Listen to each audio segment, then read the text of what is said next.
షర్మిల గారు జగన్ రాజీనామా చేయాలి, వైఎస్ఆర్ వారసురాలు నేనే అని చెప్తున్నారు కదా, ఏమంటారా? పెళ్ళి అయిపోయిన తర్వాత వారసురాలు ఎలా అవుద్ది?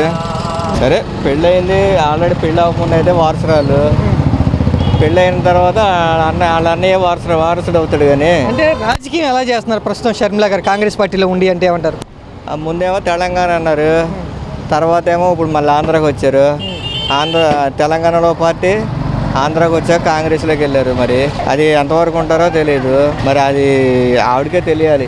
అసెంబ్లీకి వెళ్ళి జగన్ పోరాటం చేయకోకుండా ప్రెస్ మీట్లు పెట్టుకుని కాలం గడిపేస్తున్నాడు, ఆయన ఎమ్మెల్యేగా రాజీనామా చేయాలని ఆమె అంటున్నారు. ఎమ్మెల్యేగా రాజీనామా చేయాలంటే ఎట్లా చేస్తారు?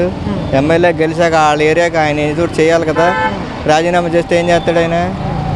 ఇవాళ ఏదో 11 సీట్లు వచ్చినాయి అని చెప్పేసి ఆయన కించపడటం కరెక్ట్ కాదు కదా. జనాల్లో బోడంత ప్రజాదరణ ఉంది, ఇవాళతో పోయేది కాదు కదా.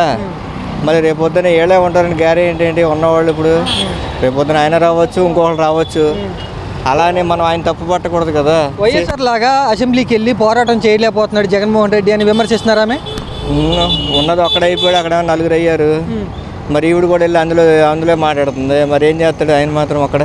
షర్మిల కూడా వాళ్ళ సపోర్ట్గా మాట్లాడుతున్నా, కూటమి సపోర్ట్గా. మరి ఆటోమేటిక్గా అంతే కదా, అలాగా అనిపిస్తుంది. నేను ఎందుకు చేస్తాను సపోర్ట్ వాళ్ళకి? నేను ప్రతిపక్షం అంటే గెలవలేకపోయినా కూడా మేము ప్రజల పక్షాన పోరాటం చేస్తున్నాం, కూటమిని ప్రశ్నిస్తున్నానని చెప్తున్నారు ఆమె. ఇప్పుడు ఆల్రెడీ మరి దరిదరిగా 50 రోజులు అయిందో 60 రోజులు అయిందో వచ్చిన కాడి నుంచి మరి వాళ్ళు ఏం చేస్తున్నారో ఏంటో అది కూడా మాట్లాడాలి కదా. ఈయన గురించి మాట్లాడటం ఏముంది? కూటమిని ప్రశ్నించట్లేదా? ప్రభుత్వంలో ఉన్న వాళ్ళ గురించి మాట్లాడాలి, కానీ ఆల్రెడీ దిగిపోయిన ఆయన గురించి మాట్లాడేది ఏముంది? లేదు, దిగిపోయాడు కాబట్టి ఆయన ఏదన్నా తప్పు చేస్తే దాని గురించి మాట్లాడుకోవాలి ఏదైనా ఉంటే. అంతేగాని రాజీనామా చేసేస్తే అన్నీ చక్కపడిపోతాయంటే చెప్పండి, రాజీనామా చేపిద్దాం. చక్కపడవు కదా. అలా అని యువతలో ఎంతమంది మరి ఆడ దిగిపోయారు. ఈయన 150 సీట్లు వచ్చినాయి, అప్పుడేమన్నా వీళ్ళు దిగిపోమని ఏమైనా పోరాటం చేసిందా? చేయలేదు కదా. జగన్ ఓడిపోవడానికి షర్మిల ఏమన్నా కారణం అంటారా?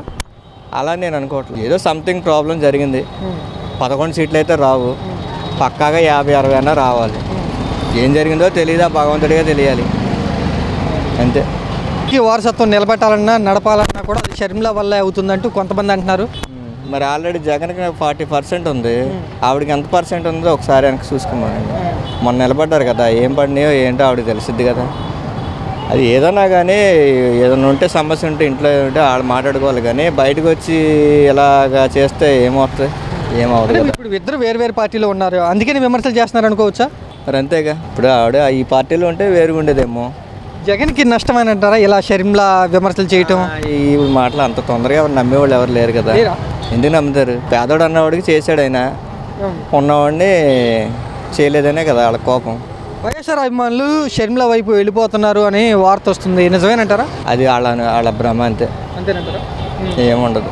వైఎస్ఆర్ అభిమానులు నిజమైన అభిమానులు లేదా ఆయన అభిమానించే అభిమానులు ఎటువైపు ఉన్నారు? షర్మిల వైపా జగన్ వైపా? జగన్ వైపే ఉంటారు. జగన్ వైపే. ఇప్పుడు ఆల్రెడీ మీరు ఒకసారి మొన్న కూడా ఈయన 11 సీట్లు వచ్చినా 40% వచ్చిందంటే కారణం జగన్ వైపు ఉండబట్టే కదా 40% వచ్చింది. లేకపోతే అన్ని సీట్ల గురించి పక్కన పెట్టండి, ఓటింగ్ పోలేదుగా. ఓటింగ్ అనేది అలాగే ఉంది కదా 40%. 10% మాత్రం ఇటు అటు జంప్ అయ్యే వాళ్ళు ఉంటారు కదా, అందరు నాలాగా ఉంటారు నీలాగా ఉంటారు కదన్న. అంటే ఇప్పుడు అధికారం కోల్పోయారు జగన్ గారు, వైఎస్ఆర్ అభిమానులు జగన్ వైపు ఉంటారా లేదా షర్మిల వైపు వెళ్తారా? అవునా, ఏమన్నా ఒకసారి చూద్దామని. అదే ఉండదు, నాకు తెలిసి అయితే ఉండదు నాన్న. మరి జనాల్లో అలా ఉంటే తెలియదు, నా వరకు అయితే నా అభిప్రాయం అయితే అది. ఏపీ రాజకీయాల్లో షర్మిల ప్రభావం ఎంత ఉండిద్ది అనుకుంటున్నారు వచ్చే ఎలక్షన్ కానీ ఈ 5 ఏళ్లలో కానీ? ఇప్పుడు ఆవిడ ఉన్నది కాంగ్రెస్లో. కాంగ్రెస్ అయితే ఇప్పుడు వరకు అయితే ఇంతవరకు ఏం లేదు. ఉందా? మీకు తెలిసిన ఏమైనా ఉందా? లేదు. తెలియనప్పుడు మనం కాంగ్రెస్లో ఉండి ఆవిడ ఏదో చేద్దంటే అది ప్రస్తుతానికైతే కోలుకునే పరిస్థితి అయితే కాంగ్రెస్ లేదు కదా.